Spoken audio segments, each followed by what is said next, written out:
मत्ती रचित सुसमाचार चैप्टर 10। फिर उसने अपने 12 चेलों को पास बुलाकर उन्हें अशुद्ध आत्माओं पर अधिकार दिया कि उन्हें निकाले और सब प्रकार की बीमारियों और सब प्रकार की दुर्बलताओं को दूर करे। इन 12 प्रेरितों के नाम ये है।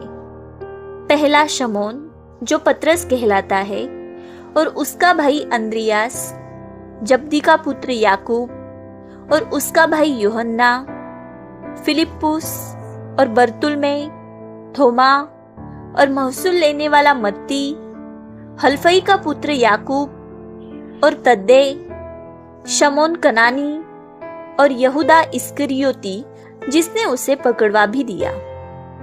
इन 12 को यीशु ने यह आज्ञा देकर भेजा, अन्य जातियों की ओर न जाना और सामरियों के किसी नगर में प्रवेश न करना, परंतु इस्राएल के घराने ही की खोई हुई भेड़ों के पास जाना और चलते चलते यह प्रचार करो, स्वर्ग का राज्य निकट आ गया है।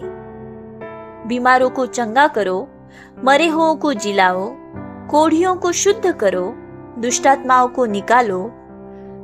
तुमने सेंतमेंट पाया है, सेंतमेंट दो। अपने पटुकों में न तो सोना और न रूपा और न तांबा रखना।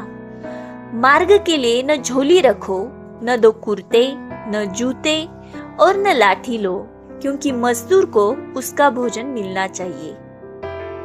जिस किसी नगर या गांव में जाओ तो पता लगाओ कि वहां कौन योग्य है, और जब तक वहां से न निकलो उसी के यहाँ रहो। घर में प्रवेश करते हुए उसको आशीष देना। यदि उस घर के लोग योग्य होंगे तो तुम्हारा कल्याण उन पर पहुंचेगा, परंतु यदि वे योग्य न हो तो तुम्हारा कल्याण तुम्हारे पास लौट आएगा।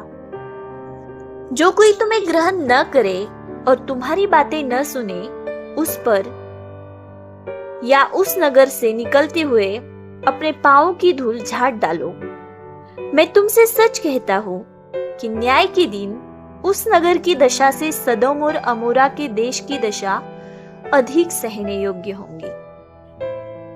देखो, मैं तुम्हें भेड़ों के समान भेड़ियों के बीच में भेजता हूँ। इसलिए सांपों के समान बुद्धिमान और कबूतरों के समान भोले बनो, परंतु लोगों से सावधान रहो, क्योंकि वे तुम्हें महासभाओं में सौंपेंगे और अपनी पंचायतों में तुम्हें कोड़े मारेंगे। तुम मेरे लिए हाकिमों और राजाओं के सामने उन पर और अन्य जातियों पर गवाह होने के लिए पहुंचाए जाओगे। जब वे तुम्हें पकड़वाएंगे तो यह चिंता न करना कि हम किस रीति से या क्या कहेंगे, क्योंकि जो कुछ तुमको कहना होगा वह उसी घड़ी तुम्हें बता दिया जाएगा। क्योंकि बोलने वाले तुम नहीं हो, परंतु तुम्हारे पिता का आत्मा तुम में बोलता है। भाई भाई को और पिता पुत्र को घात के लिए सौंपेंगे, और बच्चे माता पिता के विरोध में उठकर उन्हें मरवा डालेंगे। मेरे नाम के कारण सब लोग तुमसे बैर करेंगे, पर जो अंत तक धीरज धरे रहेगा उसी का उद्धार होगा। जब वे तुम्हें एक नगर में सताए तो दूसरे को भाग जाना। मैं तुमसे सच कहता हूँ, तुम इस्राएल के सब नगरों में न फिर चुकोगे कि मनुष्य का पुत्र आ जाएगा। चेला अपने गुरु से बड़ा नहीं होता और न दास अपने स्वामी से। चेले का गुरु के और दास का स्वामी के बराबर होना ही बहुत है। जब उन्होंने घर के स्वामी को शैतान कहा तो उसके घर वालों को क्या कुछ न कहेंगे। इसलिए मनुष्यों से मत डरना, क्योंकि कुछ ढका नहीं जो खोला न जाएगा, और न कुछ छिपा है जो जाना न जाएगा। जो मैं तुमसे अंधियारे में कहता हूँ उसे तुम उजियाले में कहो, और जो कानों कान सुनते हो उसे छतों पर से प्रचार करो। जो शरीर को घात करते हैं पर आत्मा को घात नहीं कर सकते, उनसे मत डरना, पर उसी से डरो जो आत्मा और शरीर दोनों को नरक में नष्ट कर सकता है। क्या पैसे में 2 गोरे नहीं बिकती? तो भी तुम्हारे पिता की इच्छा के बिना उनमें से एक भी भूमि पर नहीं गिर सकती। तुम्हारे सिर के बाल भी सब गिने हुए हैं, इसलिए डरो नहीं, तुम बहुत गोरेयों से बढ़कर हो। जो कोई मनुष्य के सामने मुझे मान लेगा, उसे मैं भी अपने स्वर्गीय पिता के सामने मान लूंगा। पर जो कोई मनुष्य के सामने मेरा इनकार करेगा, उससे मैं भी अपने स्वर्गीय पिता के सामने इनकार करूंगा। यह ना समझो कि मैं पृथ्वी पर मिलाप कराने आया हूँ।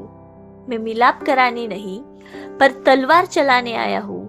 मैं तो आया हूँ कि मनुष्य को उसके पिता से और बेटी को उसकी माँ से और बहू को उसकी सास से अलग कर दूं। मनुष्य के बैरी उसके घर ही के लोग होंगे। जो माता या पिता को मुझसे अधिक प्रिय जानता है, वह मेरे योग्य नहीं, और जो बेटा या बेटी को मुझसे अधिक प्रिय जानता है, वह मेरे योग्य नहीं। और जो अपना क्रूस लेकर मेरे पीछे न चले, वह मेरे योग्य नहीं। जो अपने प्राण बचाता है, वह उसे खोएगा, और जो मेरे कारण अपना प्राण खोता है, वह उसे पाएगा। जो तुम्हें ग्रहण करता है, वह मुझे ग्रहण करता है, और जो मुझे ग्रहण करता है, वह मेरे भेजने वाले को ग्रहण करता है।